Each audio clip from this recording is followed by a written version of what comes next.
But we're gonna continue on. All right, we're gonna continue on, and you're gonna learn something about the Torah today. All right. This is the word of Yahweh, the God of Abraham, Isaac, and Jacob, the God of the Bible from Genesis to Revelation, who sent his son, Yahushua HaMashiach, who the world calls Jesus Christ, to be a savior and a sacrifice for the sins of the children of Israel, who is a so-called black man. The children of Israel are the people of so-called Negro and Indian descent throughout North, Central, South America, and the Caribbean, who arrived here as the indigenous people and also arrived on cargo slave ships as slaves. So we're in the Torah, the 6th-day Parashah, the 6th-day Aliyah of the Parashah Veyeishev or Veyeishev, which is Genesis chapter 39, verse 7 through 23. And we're dealing with another Hamite Harlot, and we're dealing with a case of maybe Joseph the Gigolo, and we're dealing with jail. All right, dealing with jail. All right, so now now remember, if you're looking at this on Google, on YouTube Live, or if you're looking on Facebook Live, I might not see your comments immediately because I gotta switch back, and I have to switch back and forth. I'm on the page that you see on your screen right now. All right. Now I'm back on Facebook.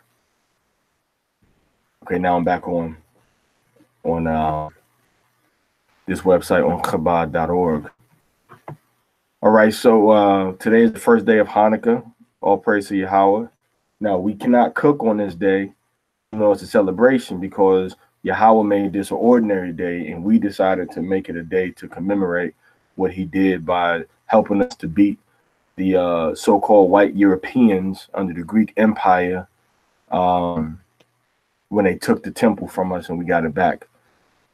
The next moon is going to be December 6th through December 7th, sunset to sunset, which is a holy day. You cannot work on that day or do your own pleasure, but you can cook on the new moon. And Passover is going to be April 18th sunset to April 19th sunset. The first day of Passover, Feast of Unleavened Bread. And the last day is April 24th to April 26th, darkness to darkness. That's a holy day also. If any days of Passover fall on a Sabbath day, normally you cannot cook on a Sabbath, but if the holy days fall on a Sabbath day, like the new moon or the holy written in Leviticus chapter 23, you can cook on that particular Sabbath. All right, let's get started with the Torah lesson for the day. We're going to bring some things out today. I hope y'all follow me with this Torah, man, because sometimes Torah is really exciting, man.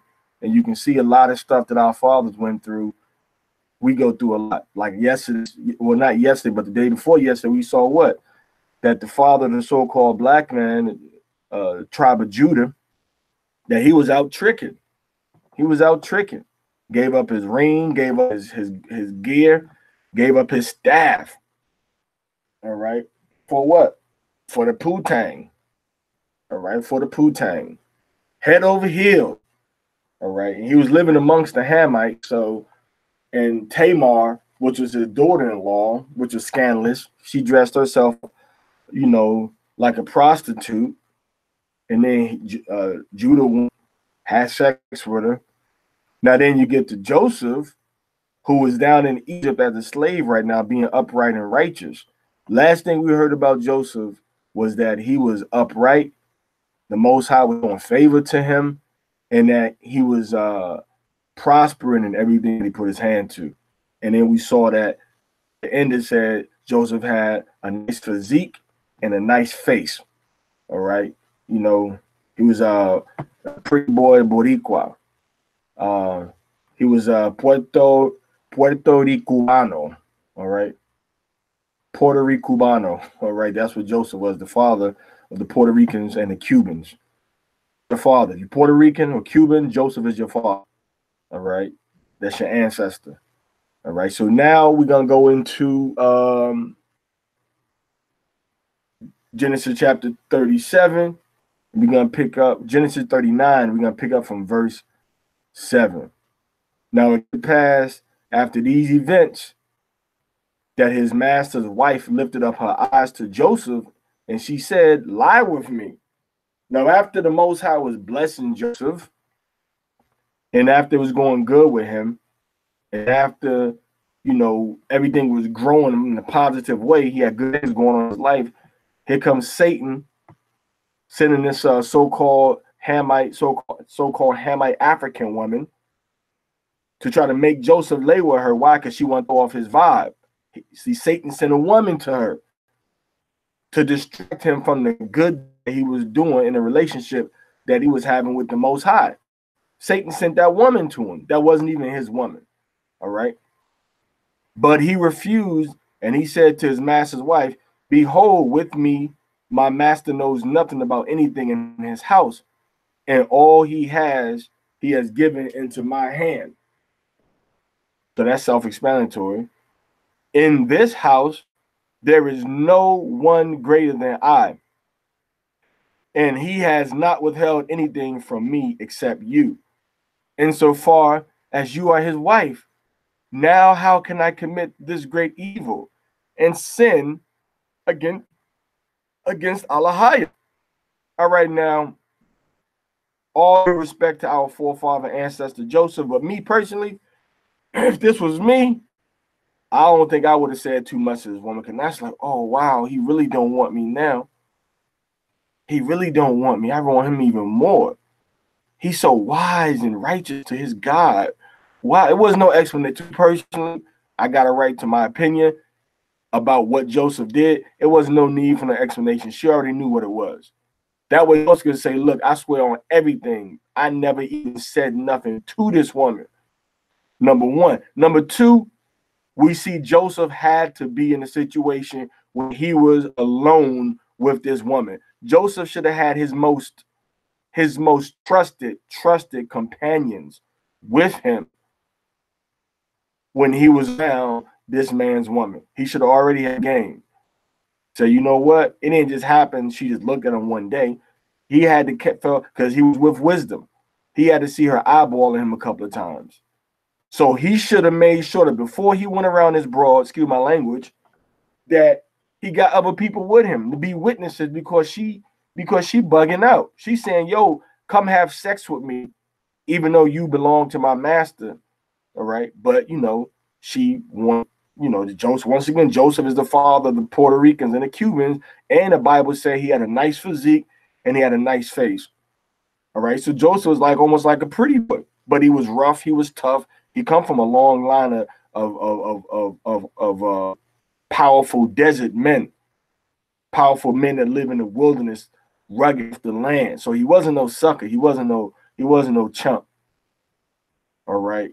And this was part of the reason why his brothers was envious of him, because he wasn't a sucker, he wasn't a punk, and he looked good. And they were saying, Dad, Joseph got everything, everything. All right. So now, but notice the Bible don't ever tell you that any of his other brothers was like, you know, good looking or whatever. So Joseph's handsome brother. So Joseph's like, yo, I'm in charge of your husband's house. I'm not going to do no evil against my master, against the Most High, by laying with you. So when you try to lay with another man's woman, just know that that's evil, and your evil will catch up with you, man. Your evil will catch up with you. When you got to lay with another man's woman, the Most High is watching. All right. The Most High is watching, man's husband. All right. Man, when you try to lay with a man's wife, Most High is watching. All right. Some of you brothers out there, you know, try to lay with married women and try to lay with women that's already engaged and betrothed to another man. All right. Repent of that and stop doing that. Most High does not like that. I myself have been a victim of that crime. All right. I've been a victim of that crime. You see what I'm saying? But it's the nature of man. It's the nature of men to want something that belongs to somebody else. All right. But that's evil. That's why Joseph said, now how can I commit this great evil and sin against Aliyah? Verse 10. Now it came to pass when she spoke to Joseph day in and day out. All right. Right here it says, Wa Yahya Kadabarha al Yawasap Yowam Yowam. So she said day by day. It came to and it was as she spoke, all right, to Joseph Yawasap Yowam Yowam. Wala Ashemai al Aliyah. Aliyah. So it say Joseph did not listen to her. He was just kind of like ignorant. All right, you know, Shakab Atzalha Lahayawath Aimha to lay with her. She wanted Joseph to come and lay with her. Now, right now, we see Joseph haven't said nothing to Payatiyapar, to Potiphar. Joseph have not said anything to Potiphar. He doesn't have anything with him. So to me, Joseph should have been did something, try to discourage this woman from trying to have sex with him, and she's a married woman. All right. So Joseph didn't have nobody with him.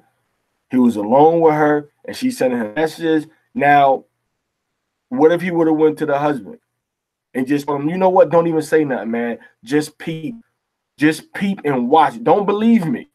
Just peep and watch. And she would have got caught up in her own game. So Joseph, he didn't really look and think ahead to see how can I get her caught up before she tried to get me caught up. It's either that or Joseph trying to get a transfer someplace else. One of the two. But you can't just let somebody keep trying to make you do evil, and you don't do nothing to deflect it righteously and to, protect your own self, because it's going to end up with you like it happened with Joseph. She ended up lying on Joseph, and then Joseph going to do a hard bid because he got caught up with this woman. He got caught up with this woman. She accused him. But we're going to see what's going to happen. I'm just giving you a commentary as we go along, because these things are written for our learning, not just to read, oh, good story, ha, ha, ha, Jesus love you, pay your tithes, go home. Now, this is for the word of Yahweh that he left for the children of Israel, which are the Afro-Latino indigenous people of North, Central, South America, and the Caribbean that were already in the Americas, and that came to the Americas on cargo slave ships. He left this for us to look at, review, to learn, and to grow. So that's how we got to look at it. Now, it came about when she spoke to Joseph day in and day out, that he did not obey her, to lie beside her and to be with her. So Joseph said, no, I'm not going to have sex with you. I'm not going to lay with you. So now he's what? He rejected her now. He rejected her now. So now she in her feelings. She feel, oh, I'm a powerful Hamite African woman in Egypt, and my husband is chief executioner. So why don't he want me? She might have looked a certain kind of way too. We don't know. All right.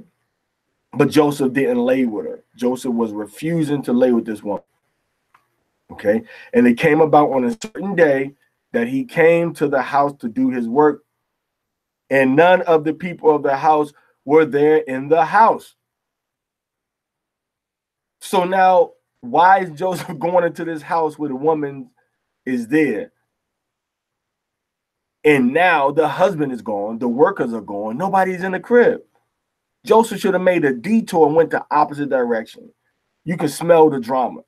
He in man's house, and the woman is trying to commit adultery with him.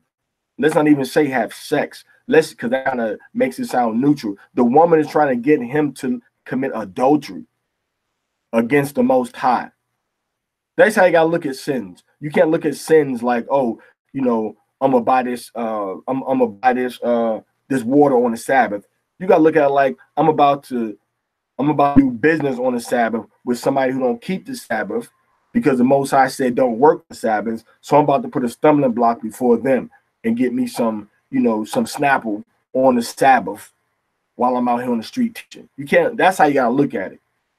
Look at it like, what is the sin I'm committing? Don't look at it like, oh, well, it's we just having sex, or I got to get something to drink. Look at the sin for what it is, and then comment to yourself out loud how the Most High feels about it. And that can be a good deterrent not to walk into, deliberate sin. All right. So the woman is still trying to get Joseph to lay with her, meaning have sex with, commit adultery with her. Now, none of the people are in the house when Joseph comes in. So Joseph had the people. Scripture says, don't sit with another man's wife. Don't be alone with her. All right. So now, verse 12. So she grabbed him by his garment, saying, lie with me. But he left his garment in her hand and fled and went outside. So she tried to basically like rape Joseph, tried to grab his clothes and being aggressive with him, saying, hey, come and have sex with me. Lay with me right now. All right. Lay with me right now. Now, you think this is the first time she did this? Seemed kind of confident, don't she? Seemed kind of confident.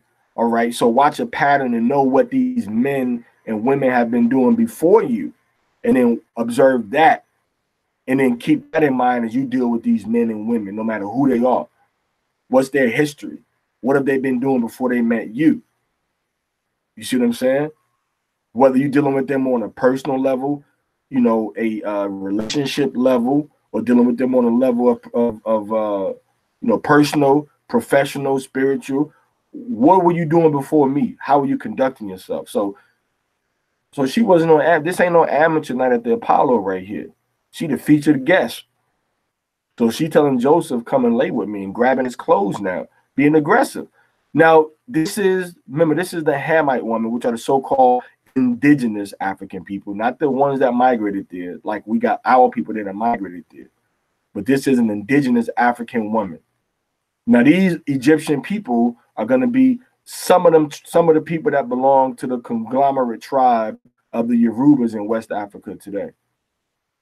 So you see, when we had the other Hamite woman that Judah was with, she was aggressive about having sex with Judah to the point where she said, I'm going to disguise myself as a prostitute, as a hoe, and I'm going to go out here and lay with Judah because he's not giving me the husband he's supposed to give me.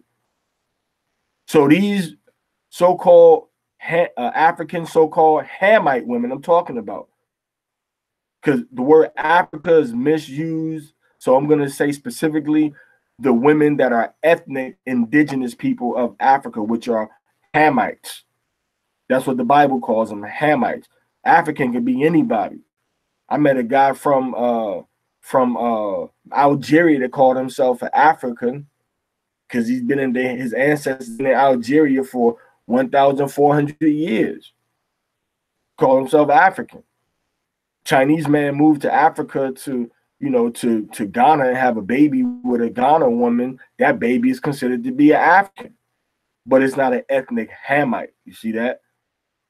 So these ethnic Hamite women, so-called Africans, they were very sexually aggressive with these Hebrew men that we see already with Judah, that we see already with Joseph. Very aggressive. All right, very aggressive. And that aggression from these women led to a sin, major sin being committed. So we can deduce from that when you're dealing with a woman that's very aggressive, sometimes be careful, because that aggression can turn to evil and sin against you. So watch out. She want to get with you. She love you so much. She want to lay with you so bad and blah, blah, blah. That can turn into evil. Her spirit has to be flowing one with the Most High. to even be a candidate on your radar. Number one. Number two, she got to be humble and meek in her spirit. All right. When you're dealing with the woman, your own nation, of your own people, I'm talking about. All right. She's grabbed Joseph by his garment, saying, "Come lay with me." And Joseph ran outside. Once again, Joseph should not have been in his woman's house without nobody with him, without no witnesses, without no fellow workers. Joseph is just in there by himself. All right, Genesis 39 and 13. Now what happened when she saw that he left his garment in her hand and had fled outside? So he left his garment and ran outside. So she doesn't know what he's going to do. So what's she going to do now? Let's see what she does. Then she called to the people of her house. So now she's calling everybody back in the house and spoke to them saying, "Look, he brought us a Hebrew man to mock us. He came to me to lie with me, but I called loudly." See that? Now she pulled the Mike Tyson on him, pulled the Robin Givens. She said, "Well, Joseph tried to rape me and have sex with me, and then I called loudly. I yelled out, and he ran away." All right. So she thought Joseph was going to be just some little boy toy gigolo for her, but he wasn't no boy toy gigolo for this Hamite African woman to be, playing around with.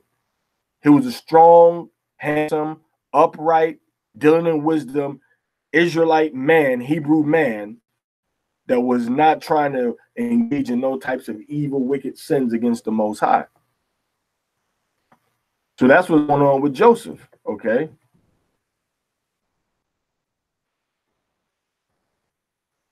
That's what's going on with Joseph. So she sees this, and the Most High is with him. So it's the spirit of Joseph that she's looking at, and Satan is using her as a vessel to pull Joseph down. Why? Because Joseph had been selected to be the savior of Israel, literally, to save us from the famine that's going to come in a few years.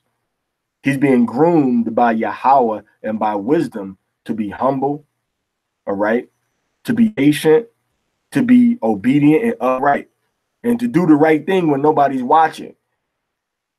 That's what Joseph is groomed for. But certain things with the Most High only work when your spirit is right. And that's why a lot of times a lot of brothers doing the wrong things. They trying to do something that the Most High have not called for them to do because their spirit ain't right, and they trying to force it, and it don't work righteously. Yeah, you might get 1,000 people, you might get one person, but the Most High is not with you if you ain't with him and doing what he said to do. If you got these closet and secret things that you got going on against the Most High. All right, Genesis 39, verse 13. Now what happened when she saw that he had left his garment in her hand and had fled outside, left the garment and ran outside. Verse 14, that she called to the people of her house.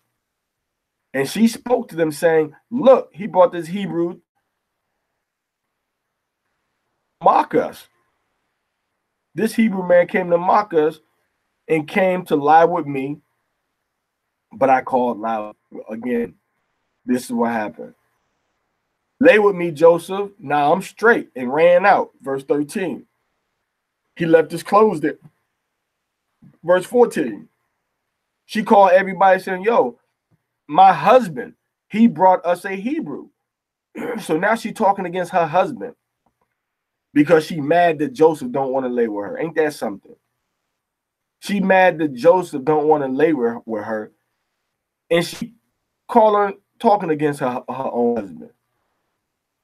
Now she's talking against her husband because Joseph, saying her husband brought Joseph in to mock them, which her husband did no such thing. Her husband brought Joseph in, and Joseph was a good man. And she's lying and getting mad at Joseph because Joseph don't want to do wickedness with her. And this is how Satan is. Satan can use a man to do this too. Satan can use your own brothers to try to bring you down because Satan see that you don't want to do the wrong thing. So they try to use somebody close to you, somebody that knows you, to bring you down and to talk evil against you, and people can believe in Israel. Israel is such a fickle people, man.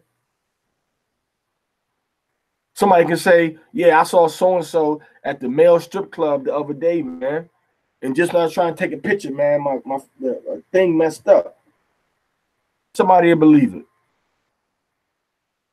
Believe anything in Israel about something bad about somebody and try you by conversation, not by evidence and documents. Try you by opinion, I feel and think. We are got a whole set of very wicked leadership in Israel that will try to bring a brother down rather than do the right thing. Rather bring a brother down, talk against the brother, being used by Satan once again. So this woman is being used by Satan. Now she talking evil against her husband. And now she lying on Joseph, saying he came to try to lay with me and I called out. So Joseph should not have went into this man's house while his woman was there by himself. I am not going to just be chilling and sitting in the crib with your woman because she can lie. Now, Parashah was outside on the other end of the street waiting for you to come home, B. Or Parashah was there with his wife or with his son sitting right beside him the whole time, waiting for the husband. Not me alone, just chilling in the man's crib. All right. So Joseph, as we see, is not really using the wisdom that the Most High has given him. So it's like he just had a relapse on wisdom because Joseph knows this. Joseph knows these things. All right. You should not be dealing with another man's woman. You should not be alone with her. All right. So Joseph should have made sure that he had a multitude of people as witnesses to protect and to preserve his integrity, because he knows every time he goes around his woman, he's walking around a sinful situation. So why take the risk and expose yourself to slander by going alone? By going alone. Why should you go and try to slander, walking into a slanderous situation? So Joseph should have remained wise and made sure he had people with him whenever he went around this woman. Or better yet, Joseph should have started to delegate somebody to go, 4 or 5 people, because he was over Potiphar's whole house. Joseph could have said, hey, look, I got these 4 to 5 men under me. Y'all go deal with this woman, because saying to herself, I'm not going to get caught up in no adultery or no adultery charge, because she tried to play Joseph like a gigolo. All right. So now he left his garment and he ran. Now, verse 16. So she left his garment beside her till his master came home. Now remember, this guy, this is chief executioner for the Egyptian empire. So she left his clothes right there. Right there. So her husband could be enraged and mad when he saw that Joseph tried to do something with his woman. So he pissed off. He mad. Imagine you come home and you see another man's garment on your bed, and you ask your wife, hey, why Parashah garment on my bed? Oh, why Parashah garment on your bed? Why, you really want to know why Parashah garment is on your bed? And she told him the same thing, saying, the Hebrew slave that you brought to us came to me to mock me. That Hebrew man that you brought to our house mocked me and tried to rape me. That's why his garment is there. And I grabbed his garment, you know, and I screamed out. My bad, I didn't grab his garment. I screamed out and he left his garment because he didn't want everybody to come here and see him, what he was doing. So he just ran out and forgot his garment. You see that? So that's what the Hamite woman is saying. The Hebrew slave that you brought to us came to mock me. So now look how she changed the words around. Right here, she said the Hebrew man that you, the slave that you brought to me, came to me to mock me. Okay? To mock and me. That you brought to us. All right? Ha ba'ath lanawa la tzakak baya, to mock in me. Look what she said up here. She said he brought a Hebrew man to mock us. Okay. She said that the husband brought, listen, let's talk is help right here. He said, ha baya lanawa ayash ibadia, Hebrew man la tzakak, to mock lanawa. So right now she says that her husband brought the Hebrew man to mock us. Then right here she said that you brought to us, Joseph came to mock me. That's what she said. She said this Hebrew slave that you brought to us came to mock me. See how she flipping the story around. She telling the people one thing, my husband brought the slave to mock us, and now she's saying the slave that you brought came to mock me.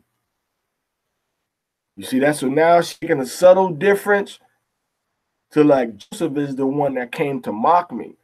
But in verse 14, she said that you brought Joseph to mock us.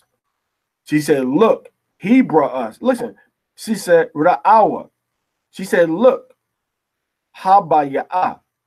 So he's the one bringing Lanawa to us. Ayash, man, Ibadia, Hebrew, Latizakak, to mock Banawa, in us. Ba'a, he came, Aliyah. All right.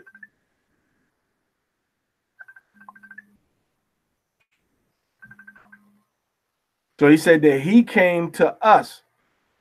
All right. I lost my place. Ba Aliyah.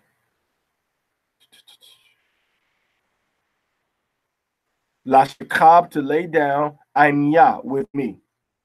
La Akwara'a, and I called out. La Akwara'a, Ba Kowal, in a loud voice, in Kowal, in a voice. All right. Then it says Gadwal, in a voice loud or great, Gadwal. Bakowal, voice, Gadwal, great. So I called out in a voice great. So she flipping her story around. She made her husband look bad at first, but then when she talking to her husband, she made Joseph look bad. And that's, see, she's using the classic female manipulation of the man. Because first she's trying to get sympathy from the household by saying, look, my husband is the one that caused it happen. Then when she's talking to her husband, she says, oh, Joseph is the one who caused this to happen. All right. Now let's go to verse 18. And it happened when I raised my voice and called out that he left his garment beside me and fled outside. So ran outside. That's what she's saying. Joseph tried to rape me, and I yelled out, and he ran outside. All right. So you mean tell him, so she's lying on Joseph. Joseph should not be alone with this woman.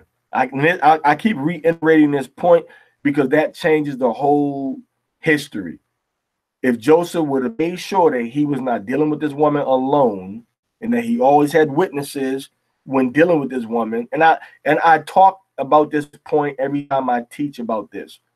Every time I teach this particular Torah portion, I emphasize that Joseph could have avoided these things happening, and the Most High would have just done it another way to get Joseph, built up with enough credit and virtue to save everybody. Something else. But Joseph this time caught slipping. So Joseph ran outside. That's what she said. Which she's telling the truth, but she's telling the facts backwards. She grabbed Joseph. Joseph left his garment.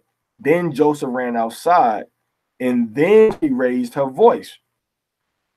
So she's saying what happened, but she's changing the sequence of what happened. Little subtle lies you listen for when a woman is talking with you, and you'll see if she's really trying to manipulate the situation. Now, we know men do the same thing too, but right now the man is the good guy. The woman is the bad guy in this history. So little things that she's saying, she's changing. Well, why you tell the guards that I brought Joseph to mock you, and then you told me that Joseph came to mock you? So you basically saying me and Joseph did the same thing, which is trying to mock people. No, that's not what I mean. Well, that's what you said. See, something don't sound right in what you're trying to say, man. Joseph, come here, man. What happened? You see that? Investigate. Don't just take the woman's word. And a lot of you brothers, man, I'm going to tell the truth right now. Excuse my language. I'm going to call it like it is. A lot of you brothers in Israel, man, y'all always want to try to play Captain Save-A-Ho. Woman be evil as hell, man. Being manipulative, crocodile tears, and you Israelite believe the hype of the lie that she's telling, just like Joseph's wife is, just like Joseph's master's wife is doing. And you believe it without no thorough investigation, without no witnesses. You see that? Without nothing. You just believe the crocodile tears, and you believe the lie that the woman would tell. Because your mission is to be Captain Save-A-Ho. You've got to save this woman that's in the damsel in distress, but she's a liar. And here's a classic example. You cannot always believe everything that the woman is saying. And like Belle Biv DeVoe said, never trust a big butt in a smile. Never trust a big butt in a smile. Look not upon a woman because of her beauty, or those things that are precious in her can overtake you. All right. Verse 19. And it came to pass, and it came about when his master heard his wife's report. You see that? So he heard one report, and that was the report of the alleged victim. Now think about that. This woman is a victim, saying she's a victim. The master heard what his wife said, that she spoke to him saying, your slave did such things to me, that his wrath burned. See that? He have no discretion. He have no spiritual plan. And because he has no discretion, he cannot move in any type of righteousness or justice, which means he can never move to judgment, which means he can never move to walk in wisdom, because he's too close to the situation to thoroughly investigate and look at it. He got something personal involved in the situation. It's his wife. Now listen what verse 20 says. So Joseph's master took him and put him into prison, the place king's prisoners were in prison, and he was there in the prison. So Joseph got put into the jail, the prison. Okay.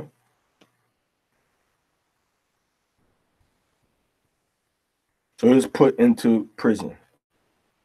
Okay. Bayath ha-sahar. Right? Bayath ha-sahar.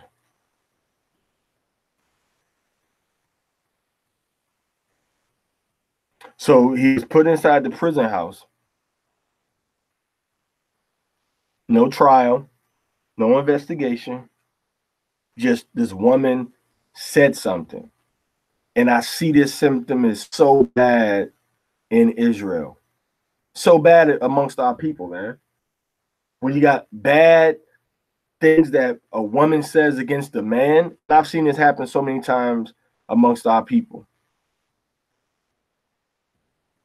that the people will believe what the woman is saying, and the man is a liar, and the woman is right. You see? And that's the same thing that happened. That's a Hamite way of thinking. At least when it came to the Shemites, when Laban accused Jacob of stealing the idol, at least he looked for it. At least he tried to investigate. All right. Let's look at Judah. When Judah lay with Tamar, his daughter-in-law, after she disguised herself as a prostitute, and he found out that she was pregnant, he at least investigated the situation. And he found out that she did something wrong, and he helped her. You see?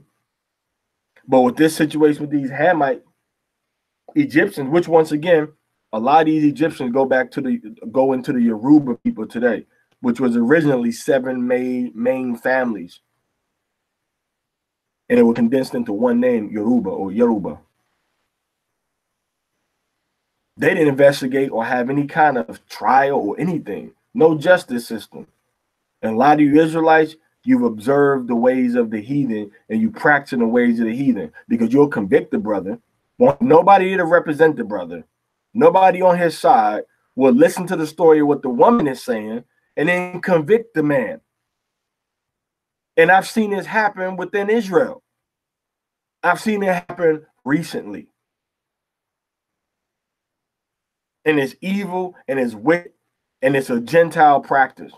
But because our people are so Gentile minded, they do the same thing that the ancient Gentiles did against our forefather Joseph. And a lot of times it can be sickening to the stomach, man.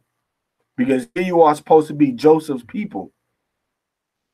And you're doing the same thing against Joseph's people that Hamites did against him. Believe what somebody said, a woman saying, and then convicting the brother, trying to, once again, play Captain Save-A-Ho. And that's a chump move. You know, I'm sorry, but a lot of you brothers out there in the truth, supposed, are chumps. Manipulated easily by a woman to give the woman what she wants, which is often vindication because a man did not want to succumb to her wickedness. And that's all that goes on. A man does not want to succumb to a woman's wickedness. She get pissed off, she get mad, and then she say, I know how I'm going to bring him down. I'm going to call his elders. I'm going to call his moray. I'm going to call his brother, and I'm going to tell them what he did wrong against me, and they're going to get it for me. Why? Because they're going to believe my story, because I'm a pretty woman in Israel. So I'm going to call the first Captain Save-A-Ho that I know is going to take my case. I mean, if this how y'all let y'all brothers do in Israel, if this how y'all let brothers do in Israel, and y'all talk about the Most High and then talk about the law, and I know ain't nothing gonna be done because he your brother and you know him, so I know y'all ain't gonna do nothing, but I just want to let you know that this was going on. Oh, no. So now she done played that psychology game on you. Oh, no, we're gonna do something about it. Don't think that. I know y'all gonna play favoritism. He ain't gonna get nothing done to him for what he did to me, but I just want to let y'all know that this is what was going on. Manipulate the whole situation. And then our men, manipulated by a woman, want to play Captain Save-A-Ho and prove her wrong. Oh, no, you're going to get justice, sister, but then wrongly convict their brother. And I'm really, and honestly, I'm really tired of seeing it happen. I'm really tired of seeing it happen. Tired of seeing it happen. But see, the problem is that when you got men like Joseph's master who don't keep the Torah, who don't know how to deal with situations according to the Torah, then what? Then you're not going to get no Torah result. You're not going to get the Torah outcome because the people you're dealing with aren't respecters and guardians of the Torah. They dealing in what? A kangaroo court. They dealing in mob justice. They dealing in manipulation of feelings. And that same thing happened with Joseph. She caught all these people. Joseph tried to rape me. Caught all these people and told them what Joseph did. Told the husband, Joseph tried to do this. The husband, the scripture says what? His wrath was burning. His wrath was burning now. And what did he do? he put Joseph in jail. But through it all, what happened? Yahweh was with Joseph. See that? You still couldn't collapse Joseph. You still couldn't collapse him. The Most High was still with Joseph. Now, even though Joseph was convicted, even though Joseph was punished, what happened to Joseph? The Most High was still with him. He wasn't wrong, but he had to take that bid that they threw at him. He wasn't wrong. He was totally innocent. He was totally innocent. Totally innocent. Didn't do nothing wrong. Didn't do nothing wrong.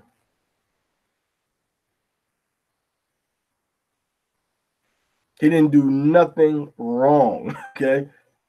So everybody is looking at Joseph like he's a rapist. Okay. He's evil. He tried to commit adultery with his master's wife. He's a hypocrite. That's what everybody's looking at Joseph thinking. But Joseph was totally innocent. And that goes on in Israel too. A lot of brothers have been accused and convicted of something that somebody else said, particularly even going to a female, particularly his own female. And then to punish the brother. How are you going to punish a man against his own life? What kind of madness is that? Number one. And she's going to be the witness against her husband. Number two. And then number three, there's no support, there's no evidence that the husband did what he been accused of, number three. And then number four, you can clearly establish that the woman, through careful examination and discussion with the woman and witnesses, that the woman is not respecting the Torah. So how now you going to convict with all that things going against the woman? So what kind of nation we live in with Israel? Once again, I'm not talking about Captain Save a righteous woman that was done wrong. I'm talking about these brothers that are like Captain Save a hoes, like the guy was. He literally was to save a whore. This is his wife. His wife was acting like a whore. She was trying to commit adultery with Joseph.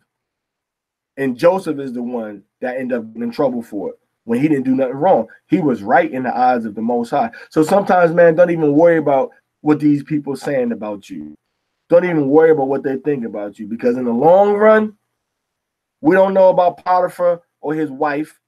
We know about Joseph and the righteousness that he walked in, and the deliverance, the salvation that came through Joseph by Yahweh using him.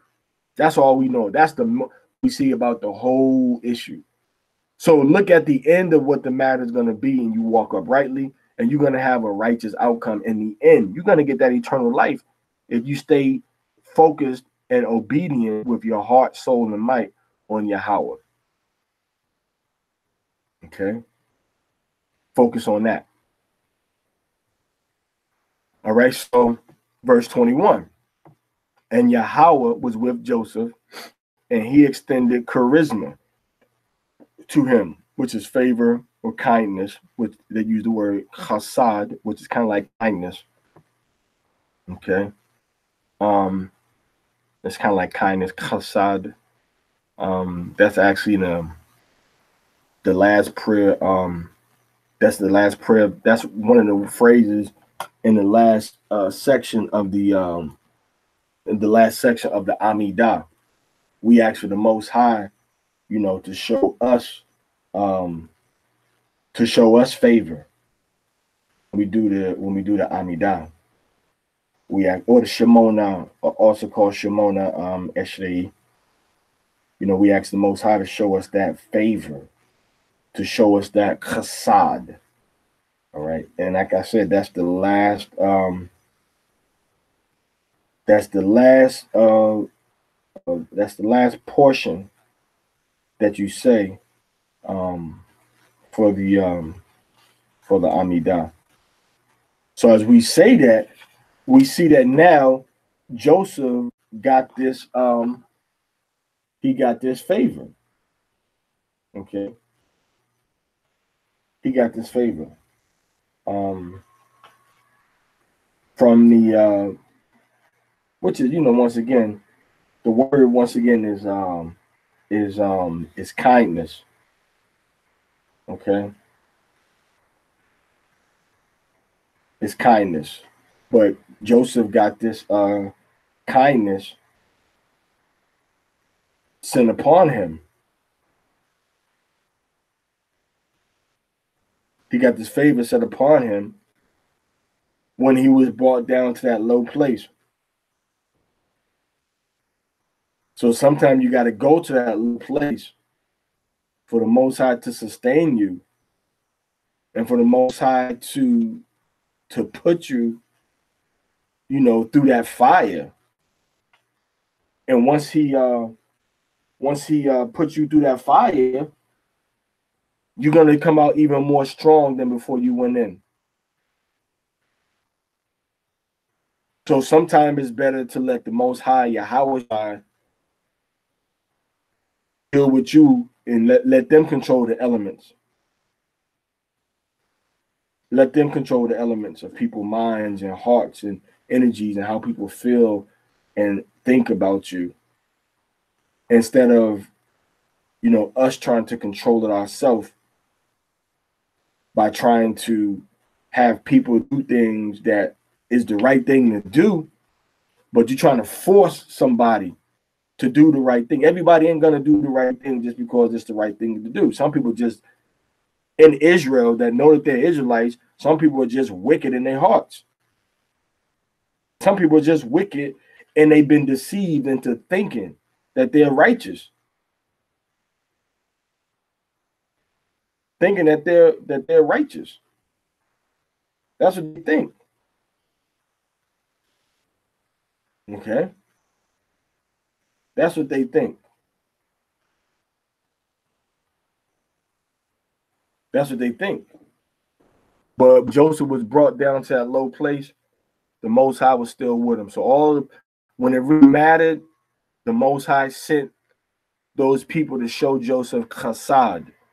Yahweh was with Joseph, and he extended chesed to him. So the Most High showed kindness to Joseph, and he gave him favor. He gave him favor. Wayatan Khanwa. Wayatan Khanwa. And the Most High gave him favor or grace. Grace. All right. Then it says, Ba'iyanya Shar Bayath Hasahar. In the eyes of the leader or the prince, the ruler, okay, of the house of Sahar. All right, verse 22. So the warden of the prison delivered all the prisoners who were in the prison into Joseph's hand. And whatever they did there, he was the one who did it. So Joseph is now like the warden of the whole prison. Now this is like the top level federal prison, where right here it tells you that the king's prisoners went to jail here. All right. So now this is where the Most High, sometimes you got to go through that fire, man. Sometimes you got to go through that fire. Joseph could have fought like, nah, man, she lying and blah, blah, blah. And hey, man, get a new evidence. He could have did that. But when he saw the Most High was giving him favor, he said, you know what, man, I'm going to just flow with the punches of righteousness. Take this one on the chin, because now the Most High is giving me favor. So now I'm going to keep on rolling with this. So the warden of the prison delivered all the prisoners that were in the prison into Joseph's hands. So now Joseph is in charge of all of the guys in Egypt. What's so important about this? Because once again, this lowly slave is in prison, but he's in charge of what? Men that have been put in jail by the king of Egypt. So people that he thought was trying to cheat him out of money. People that the Pharaoh thought were conducting themselves in a disrespectful way. This is the jail they went to. So once again, here's this Hebrew slave named Yawasap, and these prisoners are in the hand of Joseph. Everything is in Joseph's hand. Okay, by Yad Yawasap. Right here, by Yad Yawasap. So everything is in Joseph's hand. Now, the warden of the prison did not inspect anything that was in his Joseph's hand. For Yahweh was with him, and whatever he did, Yahweh made prosper. That means that Joseph just kept on pushing forward in righteousness, and whatever he did, the Most High was blessing whatever he put his hand to. Even though he was in jail, even though he was looked on as a rapist, he was looked on as a rapist. He was looked on as as a what do you call it? Attempted adultery, and tried to say that he raped this woman. He wanted to rape her. All right. So they said, well, you know what? We're gonna put him in jail. They put him in jail, but Yahweh had a liberation plan already in motion, because this is part of Yahweh's plan. So sometimes you're gonna need a little bit of a Captain Save-A hose along your way. Long as you stay obedient to the Torah and you stay obedient to Yahweh and his son Yahushua HaMashiach, Hashatan is not going to gain any type of victory over you that's going to be worth or mean anything in the long run. Because so far we see no fault in Joseph. We see no lie being taught. We see nothing wrong being said. Now, honestly, we don't even see that with our forefathers, Abraham, Isaac, and Jacob. Because all of them told the story about situation that they were in, about their wives not being a wife because they thought somebody was going to kill them, or want to try to get the blessing from somebody, so they're going to try to trick and cook a food for their husband and have their son go in, or they're going to steal their father's God, or they're going to be jealous over somebody because they don't have the children. So we see or they're going to lie to the Most High, saying they didn't laugh when they did laugh. Joseph is the first main character whose life we're following and looking at details of his life. And we really getting to know Joseph, on a personal level. We can really empathize and sympathize with his story from a historical viewpoint, because we know that this thing has happened to so many of our ancestors. Emmett Till, accused of whistling to a white woman. And the woman came years later and said she was a daggone liar, that Emmett Till ain't never do nothing to her.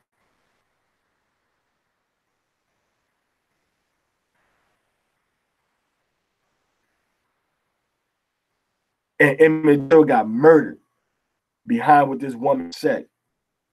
This white Edomite Gentile woman said this.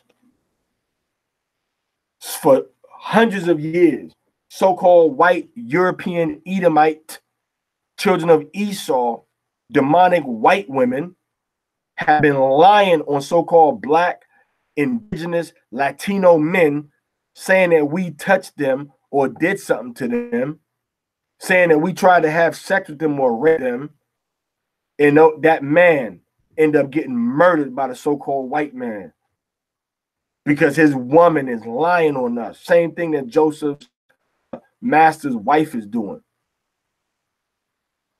It ain't the so-called Arabs that's doing this. It's the so-called white man in America. So if you the Bible said that Esau is going to do this and have hatred against his brother Jacob. Ain't no Arabs around us doing this. It's the so-called white man that did this thing for hundreds of years. There's a so-called white man that was in Haiti. in Jamaica, in Brazil, in America, in Mexico, in Puerto Rico, beating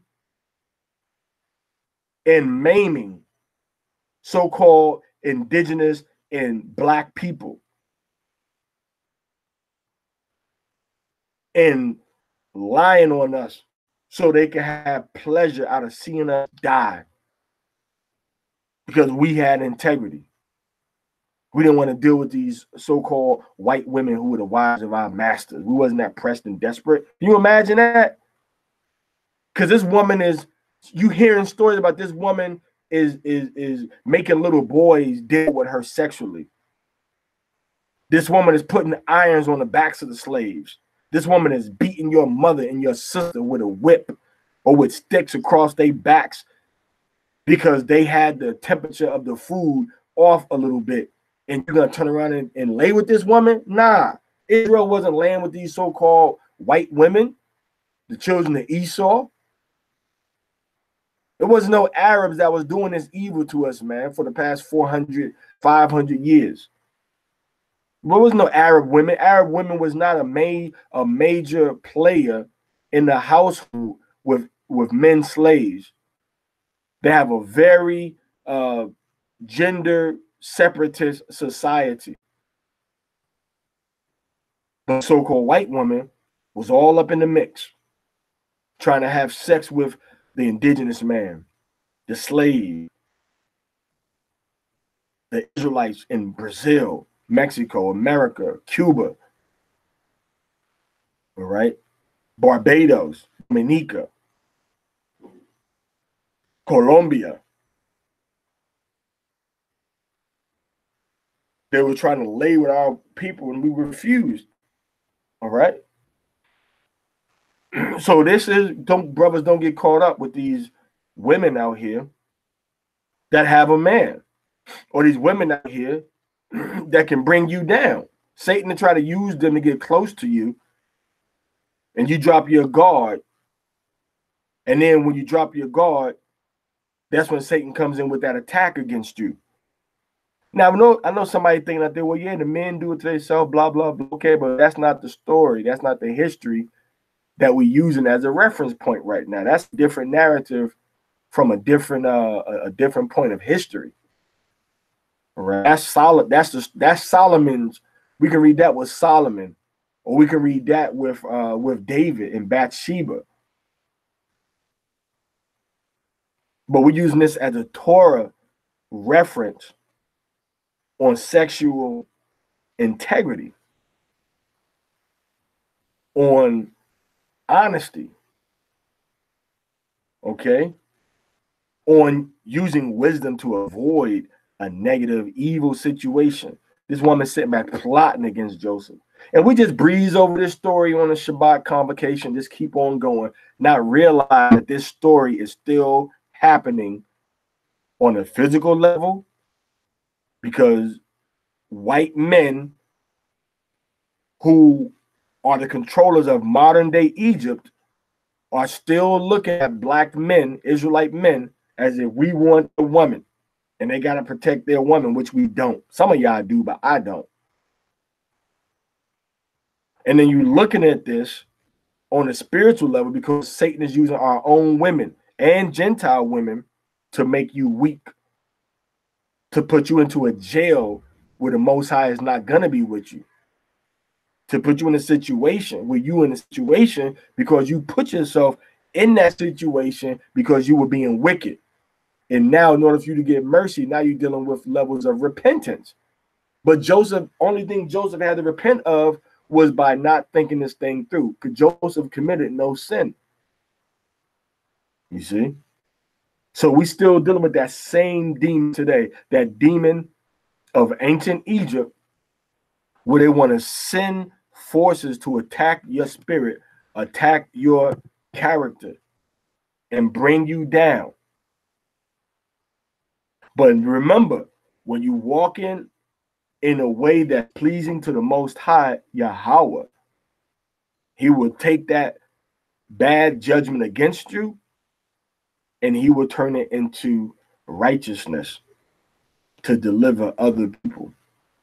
But woe be unto those that have cast evil judgments against the children of Israel. Woe be unto you. Most High Yahweh is watching this thing, man. And he ain't going to let it slide, because he's a power of justice. He's a power of justice, which is righteousness. In Hebrew, justice and righteousness is the same exact word. Tzadak, or Tazadak, some people would say. All right, so Joseph went to jail. He went to prison. The woman thought he was a gigolo. She gonna use the position and her money, to try to, to try to get Joseph to do what she wanted him to do. But Joseph didn't fall for the okie doke. Joseph did not fall for the okie doke. All right, Joseph didn't fall for the okie doke, and Joseph did not do that wickedness. Now, tomorrow, tune in, because we're going to go into the seventh portion, the seventh Parashah.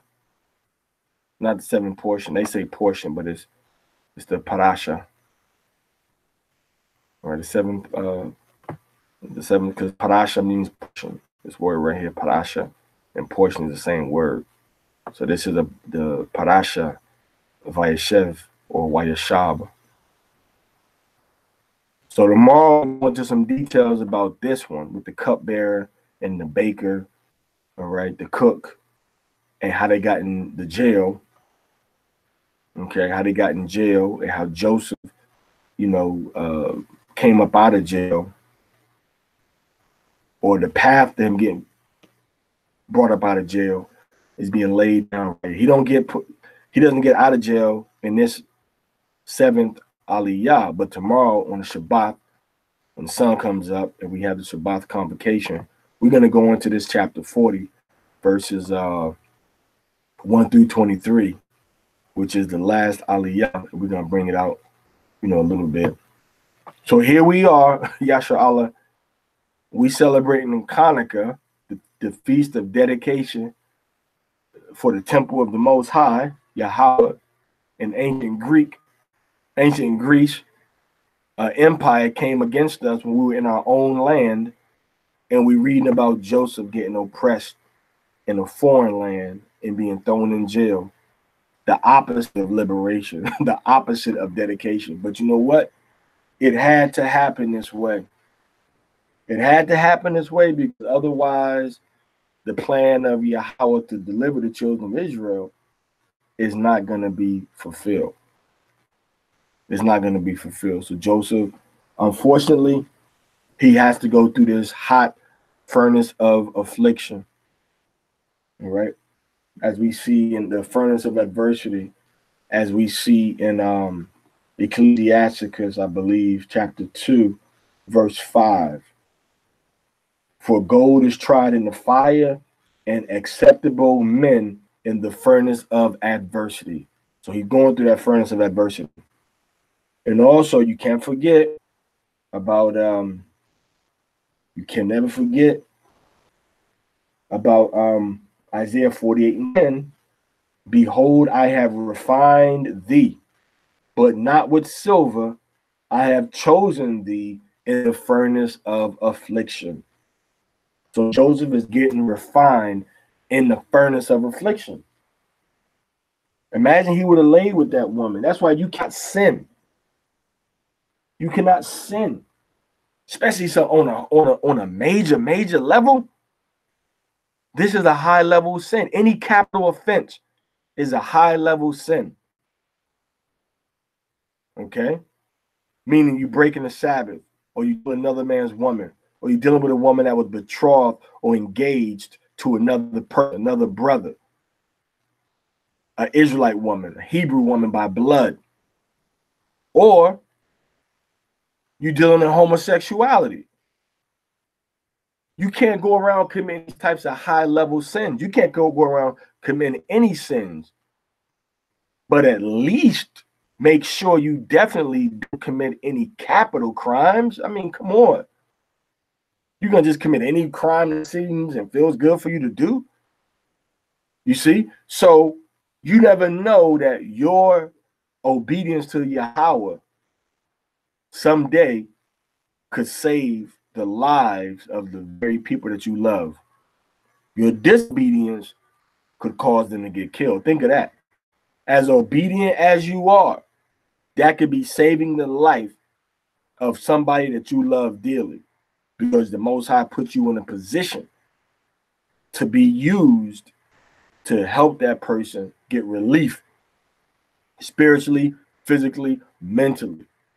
But if you evil and you breaking his commandments and you breaking his laws and you got this lax moral code, you got this lax and relaxed level of obedience that you are living by, you can be the very cause of death, the very cause of execution, the very cause of the lack of mercy from the Most High, from Yahweh, because you decided that you didn't want to take this walk serious enough.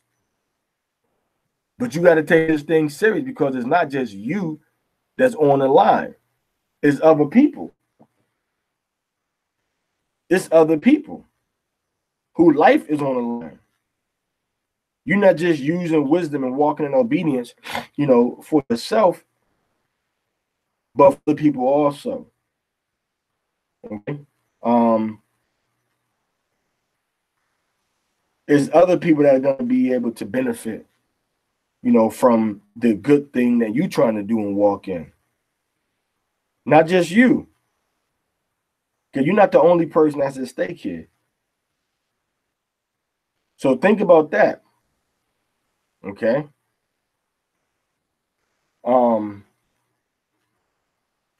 So when you're trying to walk in wisdom, you're not just doing it for yourself, but you're doing it for, other people that can come after you. So it's a sacrifice that you got to make now and say, you know what? I'm going to walk in obedience to the Most High.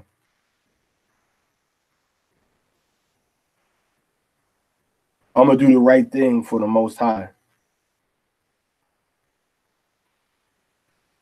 I'm going to do what the Most High wants me to do because it's the right thing to do. And that's when we can move into that Joseph type of level. Because Joseph could have laid with this woman. Joseph could have laid with this woman. Joseph could have went and did evil in the eyes of the Most High. But that's the key. Look at what Joseph said.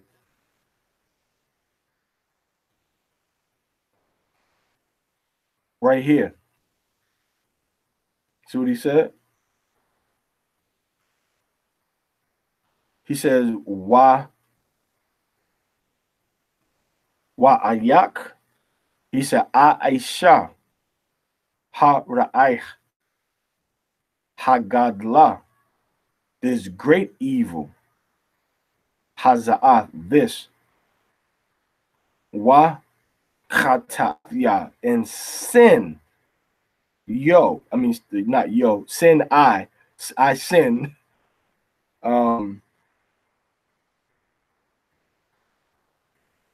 That's also funny. I always found that the Yah is possessive. It means I also. And then in Spanish, it's kind of like yo. Like yo, como yo peco.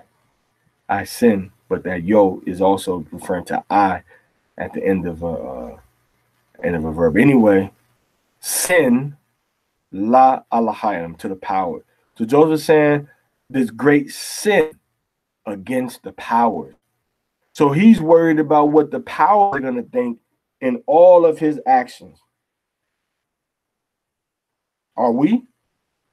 Are you worried about how the Most High is going to feel and think about what you're doing? Or are you just worried about how you're going to feel in doing that wrong thing that might feel good to your flesh, that might feel good to your body? Is that all you worried about?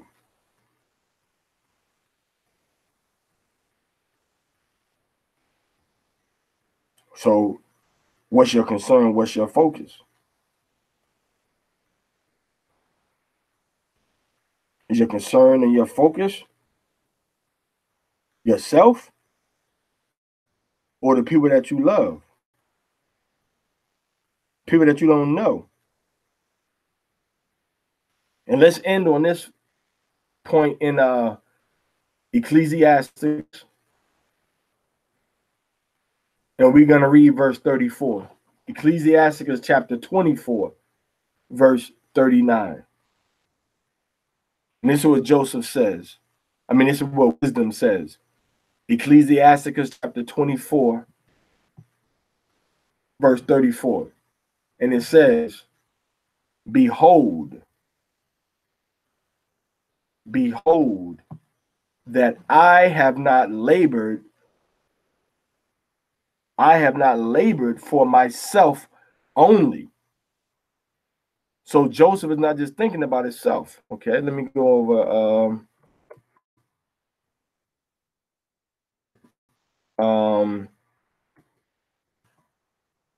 let's go ahead and pull it up right here.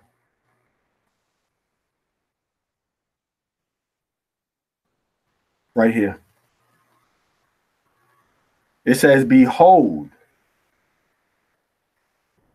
that I have not labored for myself only, but for all them that seek wisdom. So he's saying what I'm doing is not just for me, but it's for any person that's trying to seek wisdom. And the first level of wisdom is what? Is obedience to the commandments of Yahweh. That's the first level of wisdom.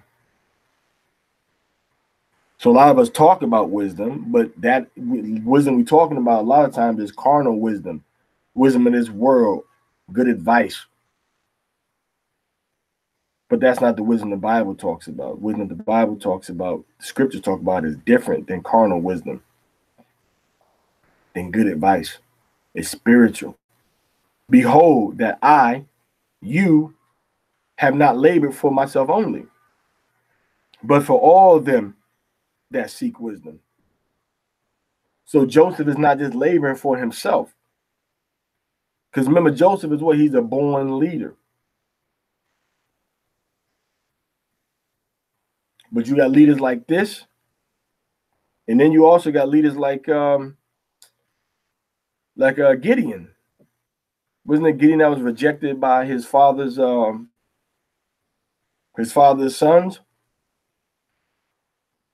But the Most High started using him to be a deliverer to the children of Israel.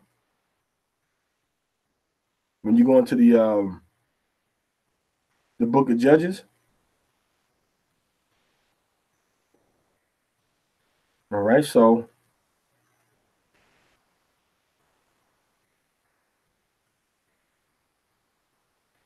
he was the I think it says he was wasn't he the son of a harlot? But anyway, everybody that's the Most High have used in Israel, I'm thinking of Jephthah. Sorry. Jephthah. He was the son of a harlot. And his father was Gilead. And Jephthah got kicked out. But Jephthah fought them wars against the Ammonites, against the enemies of Israel, Yasharallah, and he was exalted, he was elevated. So every time you're supposed to be a good deliverer or a good vessel of the Most High to do righteousness for your people, you're not going to have a pristine life all the time. You're not going to be a person that's up front and everybody's looking to for questions and answers. Joseph wasn't liked by his brothers, but they're going to appreciate the wisdom that Joseph walked in when they see that Joseph is going to be the one to deliver them from that famine. They're going to respect and appreciate Joseph then. I guarantee it. All right, so we're going in 80 minutes. All right, so we're going to stop. All right, all praise to Yahweh Bashem HaMashiach Yahweh Shai. Today is the first day of Hanukkah, which is a Sabbath. And even though it's Hanukkah, we cannot cook on this day. We cannot cook on Hanukkah. All right. Not on a holy, not when it falls on the Sabbath, because the Sabbath is sacred to Yahweh. And he told us what days we're supposed to celebrate as holy and have a feast day on. And Hanukkah is not one. We established Hanukkah ourselves out of respect and appreciation for what Yahweh did for us, but he did not authorize us to violate the Sabbath and cook on that day. All right. The next new moon is going to be December 6th at sunset darkness to December 7th. We can cook on that day. And Passover is going to be on April 18th to April 19th. That's the first day of the Feast of Unleavened Bread. That's the first day of the Feast of Unleavened Bread. All right. And then the first day is once again April 18th. That's the first day at night. Then the second day is April 19th. Now, when Passover falls on the second day, April 19th to the April 20th at sunset, that's the second day of the Feast of Unleavened Bread, Feast of Passover. And that time is going to be, matter of fact, let me just pull it up for you real quick.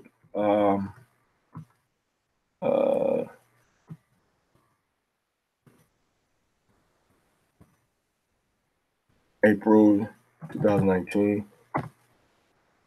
Just pull that up for you real quick. I can show you what I'm talking about. Okay. So this is when the first day of Passover starts, April 18th.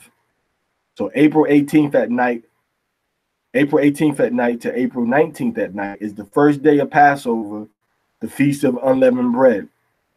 All right. As the sun goes down right here, we're going to be able to have the ceremony with the blood and the body of the Messiah. Okay, the blood and the body of the Messiah. So now, when we do that, when the sun goes down on this Thursday night, we go into the 15th day of the first month, which is actually the first day of Chag Matzahwat, the Feast of Unleavened Bread. So from this day to this day is the first day of the feast at sunset. Now, this night is the Sabbath until Saturday night, which is the Sabbath. So when the sun goes down on Friday and the sun goes down on Saturday, the time in between is the Sabbath day. But it's the second day of the feast. But on this day of the feast, we can what?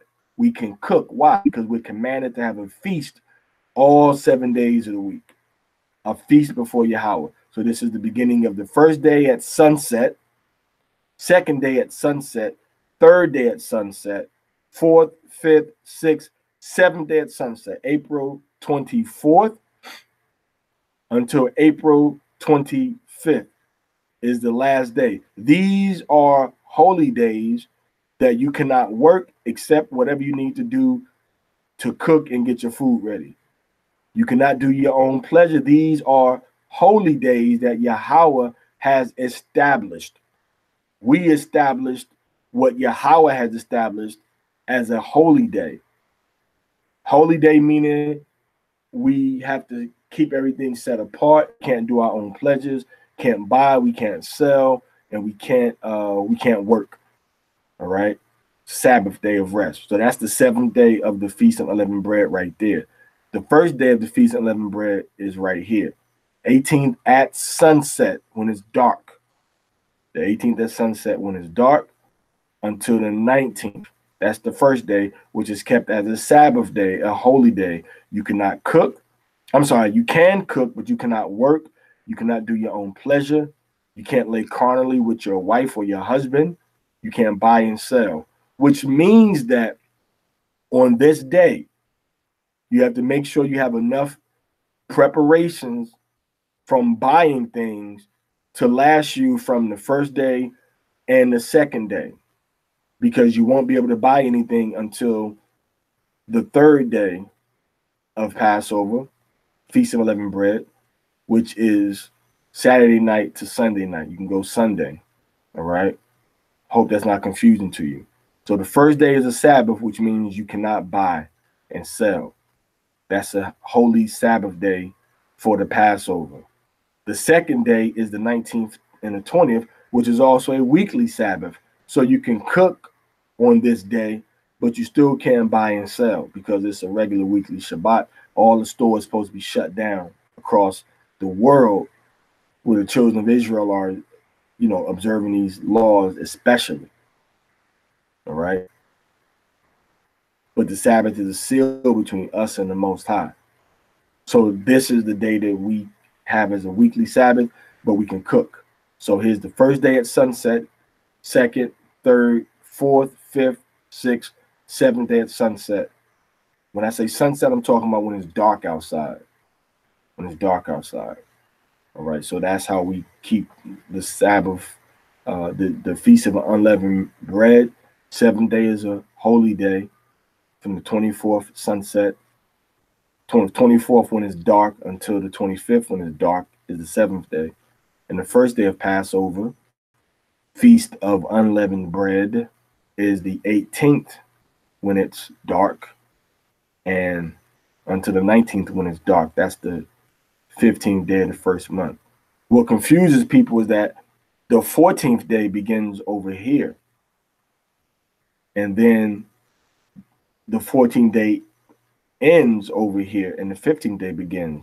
Well, that time period when the sun is going down on the 14th day, a few hours before the 15th day starts, when it's dark outside, that's when we have the ceremony for the Passover.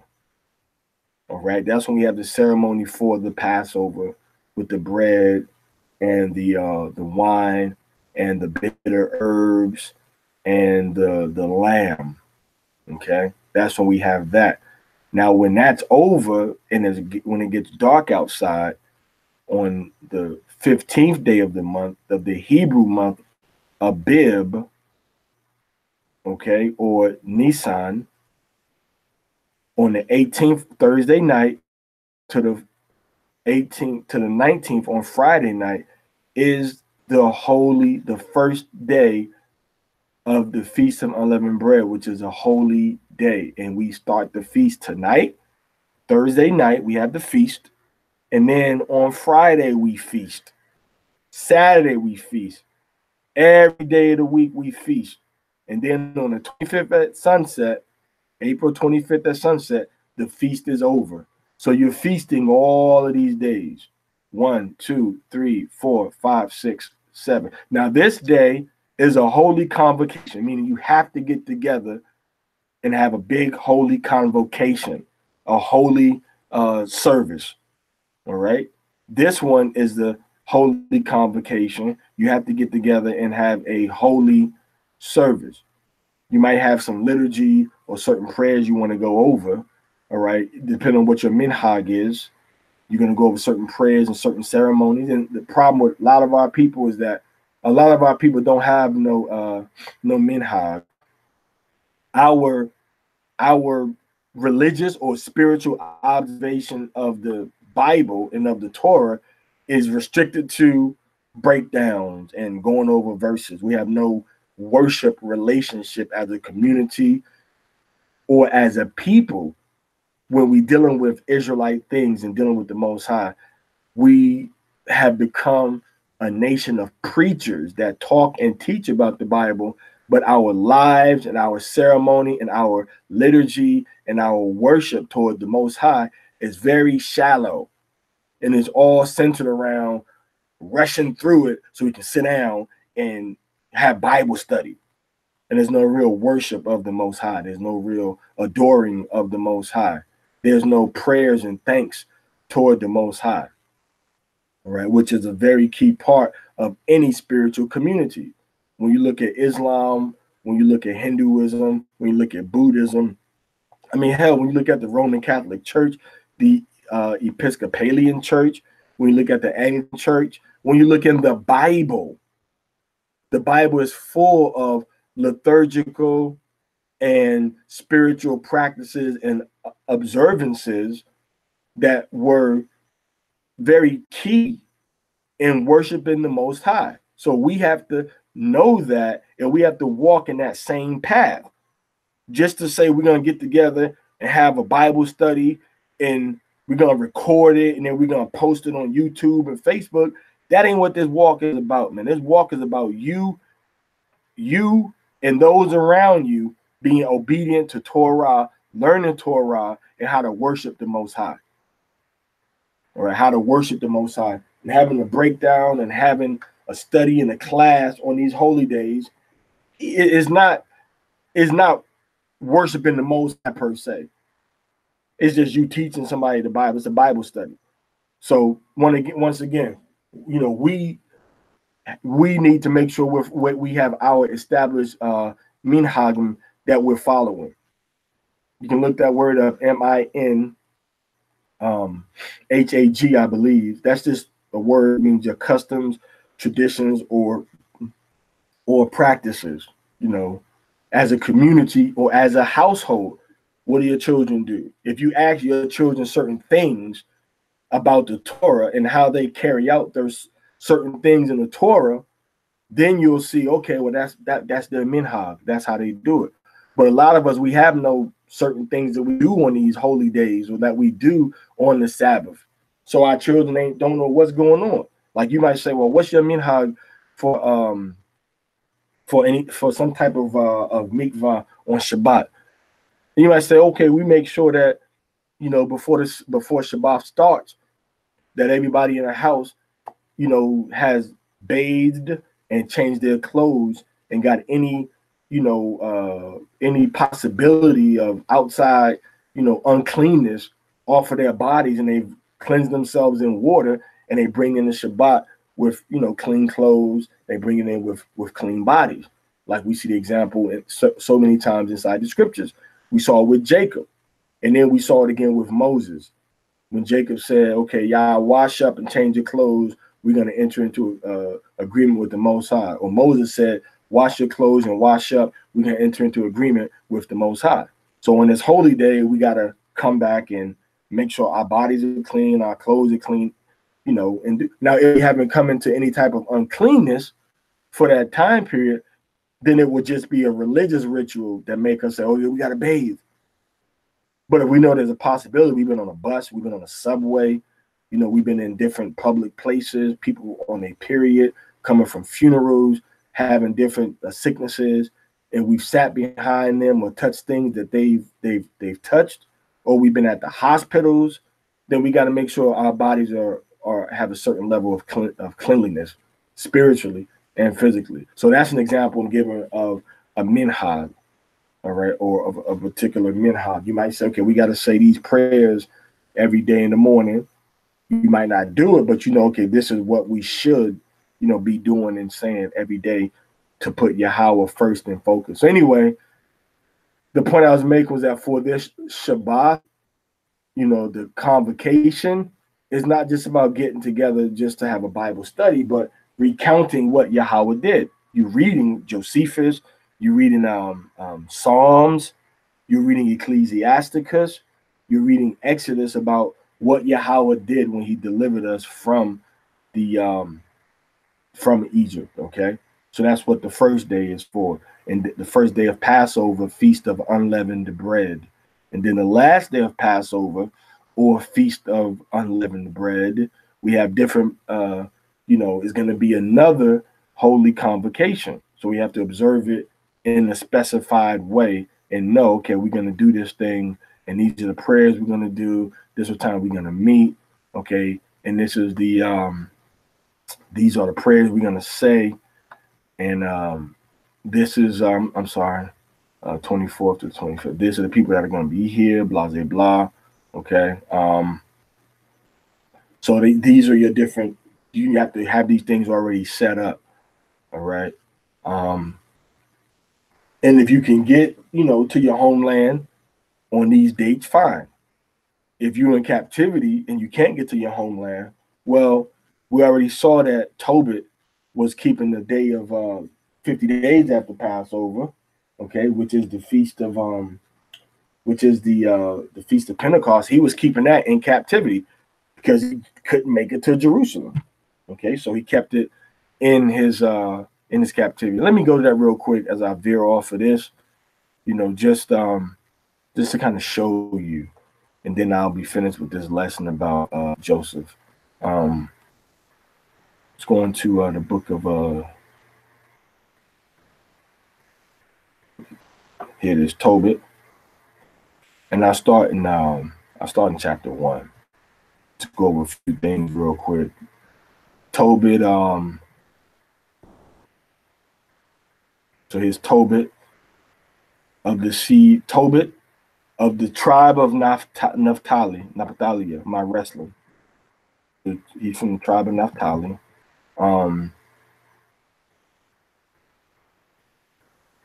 Enemessar, king of Assyria, led captive out of Thisbe. Okay. Tobit walked in the ways. He came, he did alms deed to his brethren, to my name, who came with me to Nineveh, into the land of Assyria. So he was in Assyria. He was in captivity. All right. So knowing he was in captivity, when we go into verse chapter 2, okay, you go to chapter 2 and you right here, he was in captivity. It says, he says, now when I was home again, because he went on a journey. All right, you real quick. All right.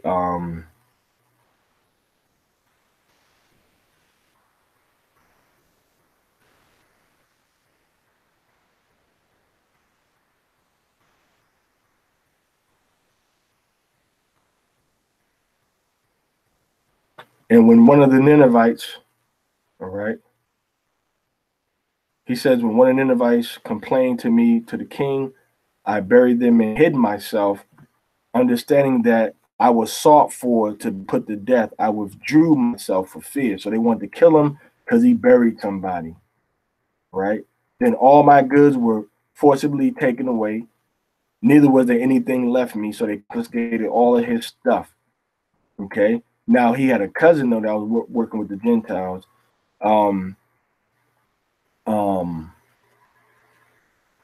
It says Archiacharis, my brother's Anael's son, his nephew. All right. And Archiacharis, entreating for me, I returned to Nineveh from hiding. Now Archiacharis was cupbearer and keeper of the signet and steward and overseer of the accounts. It's like a little Joseph type of thing going on, right? Fits perfectly in line. Let's see. And Sarchedonus appointed him next unto him, and he was my brother's son. So this dude was like next in to the king. So this dude is basically, that's the spirit the letter is here. This dude basically got into the same place that Joseph was in. So this dude is, and Sarchedonus, his son, reigned in his stead, who appointed over his father's account and over all his affairs. Okay. Archiacharis, my brother Anael's son, which is probably Hananiah Allah. So this is the same thing happened to Joseph. Joseph got promoted right beside the king of Egypt, Pharaoh. But right now he's all the accounts. Joseph is over everything in the prison, everything in Potiphar's house. All right. So now I'm showing you that Tobit was still in Nineveh. All right. So now with him being still in Nineveh, let's go to chapter 2, verse 1. And I want to prove something what I just said. Now, when I was come home again, all right, and my wife Anna was restored unto me with my son Tobias in the feast of Pentecost, which is the holy feast of the 7 weeks. there was a good dinner prepared me, in the which I sat down to eat. So here we have a Hebrew from the tribe of Naphtali keeping a holy feast day in captivity. We see it right here. And when I saw abundance of meat, see, there wasn't no vegan feast. They didn't just have beans and soy burgers and soy chops and soy meatballs. They had an abundance of meat. I said to my son, go and bring that poor man, what poor man soever thou findest, out of our brethren. Go find some Hebrews who is mindful of the Lord Yahweh. Go find a Hebrew that respects Yahweh.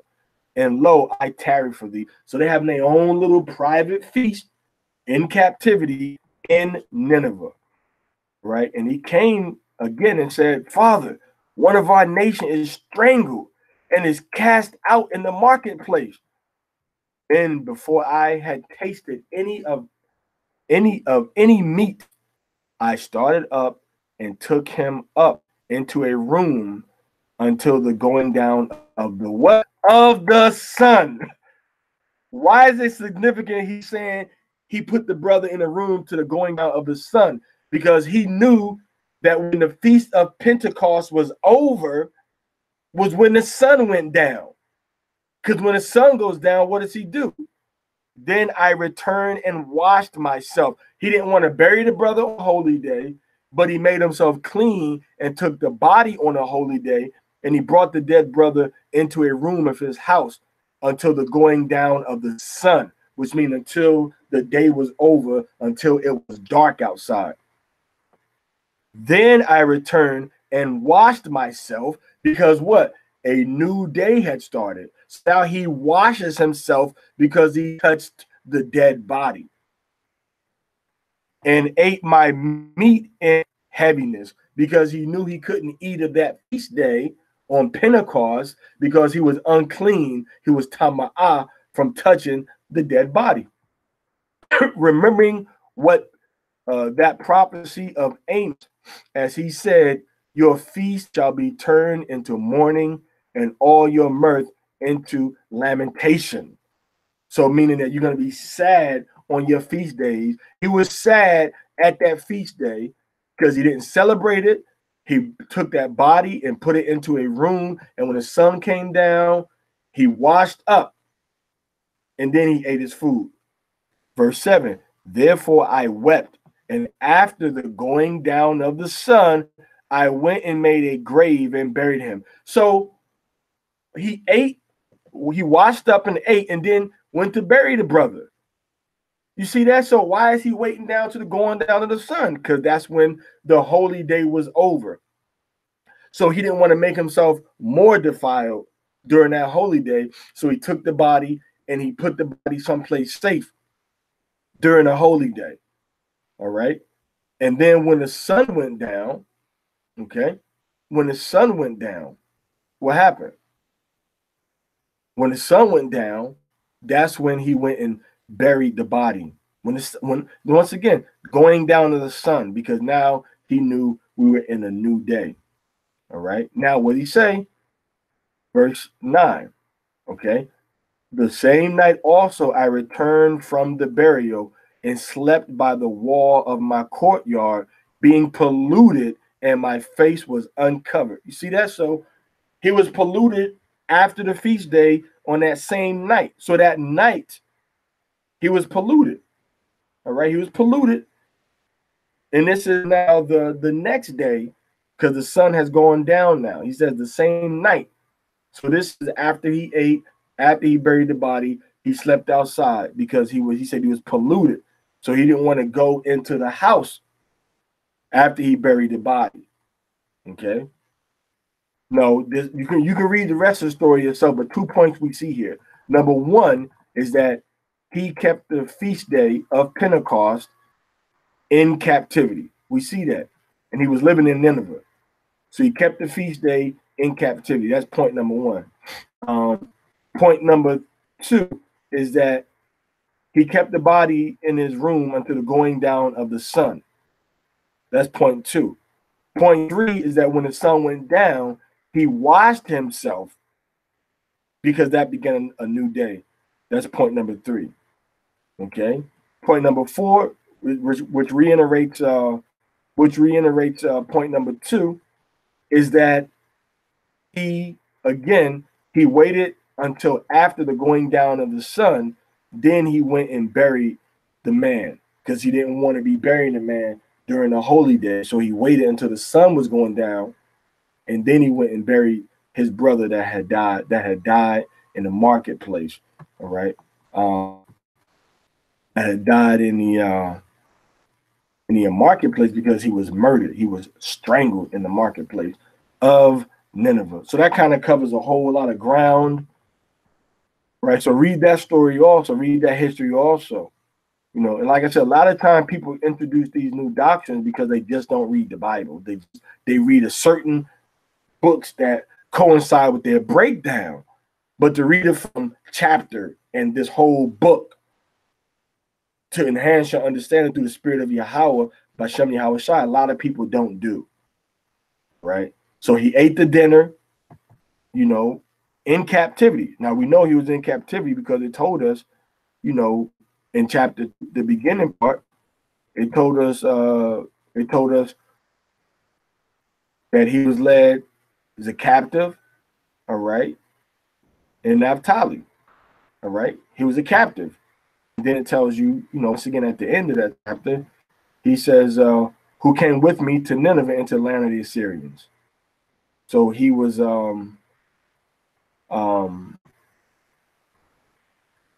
he did good to his brothers who came with him into Nineveh, okay, in captivity. All right. So now it tells you, even though his people started worshiping false gods, all right, all the tribes which were together revolted. So the northern kingdom, when you talk about the northern kingdom, and he said, I'm from the northern kingdom, that's pushing the spirit of revolt. Because remember, the northern kingdom revolted. They revolted in the house, and there's no such thing as northern kingdom. That's not in the scriptures anywhere. So it says, in the house of my father, Naphtali, they did what? They sacrificed unto the heifer Baal. And then he says that I alone went often to Jerusalem at the feast. So he went to Jerusalem at the feast as it was ordained unto all the people of Israel by an everlasting decree. Okay. Having the first fruits and attempts to increase, right? He gave it to the altar unto the priests of the children of Aaron. Who? The priests are the children of Aaron. Not all Levites are priests. All right. So now he gave us tithes and everything. Now, it says, now when we were carried away captive to Nineveh, all my brethren and those who were of my kindred did eat the bread of the Gentiles. I kept myself from eating because I remember Yahweh with all my heart. So you brothers out there and say, oh, we in captivity, man. We're going to eat the bread of the Gentiles. Look, your forefather, your ancestor, your brother of the tribe of Naphtali, Tobit. Look what he said. He said the brothers that didn't remember the Most High, they were eating the food of the Gentiles. I got to go to a Gentile restaurant. I got to go to Golden Corral. I got to go to Old Country Buffet. Why? Because we in captivity, so we got to eat the bread of the Gentile. But what did he say? What does Tobit say? He says, I kept myself from eating.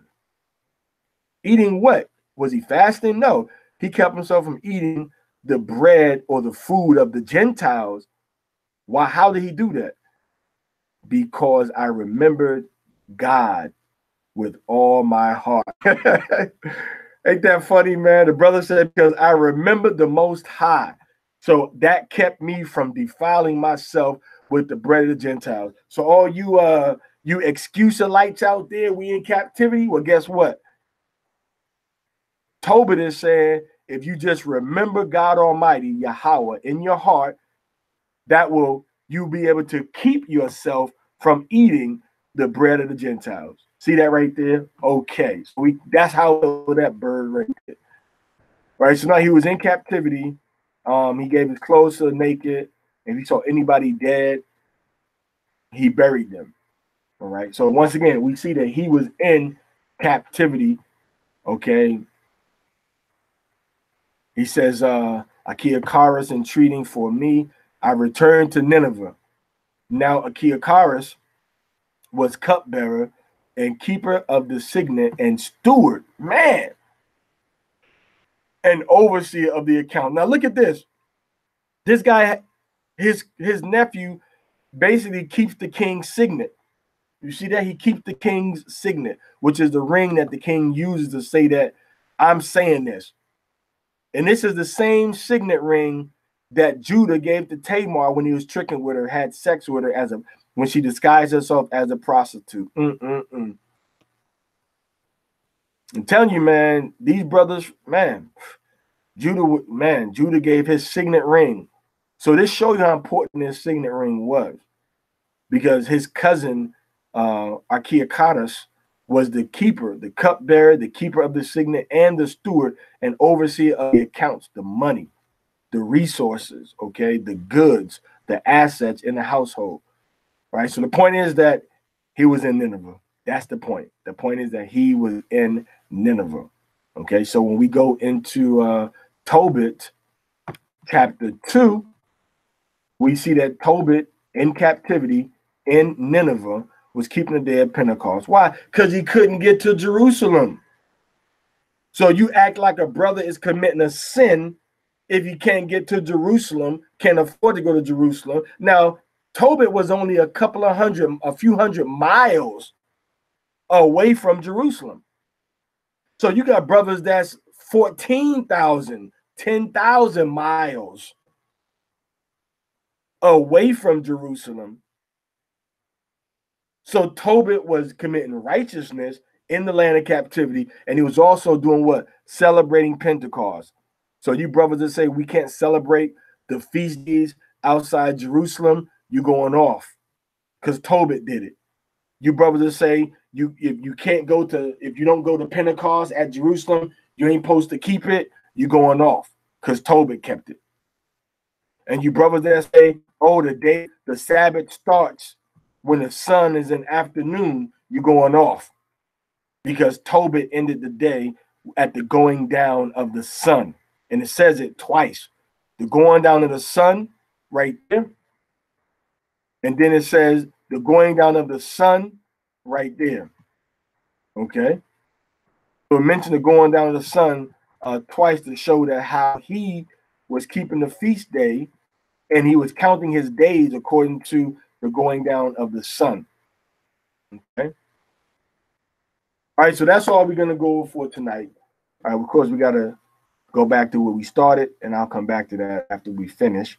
But I want to go back to where we started from, which is Genesis chapter 39, which is 1 verses 7 through 23 for Joseph and the woman, the Hamite African woman that accused him of adultery, lying on him, and he went to jail because she thought she was going to play him like a gigolo.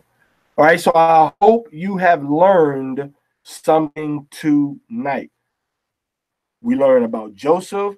We learned about the Hebrew day, the Sabbath, the Pentecost is according to the going down of the sun, not the rising of the sun, but the going down of the sun. We learned that we can keep the feast days in captivity, in the land of our captivity, the land of our exiles, whatever.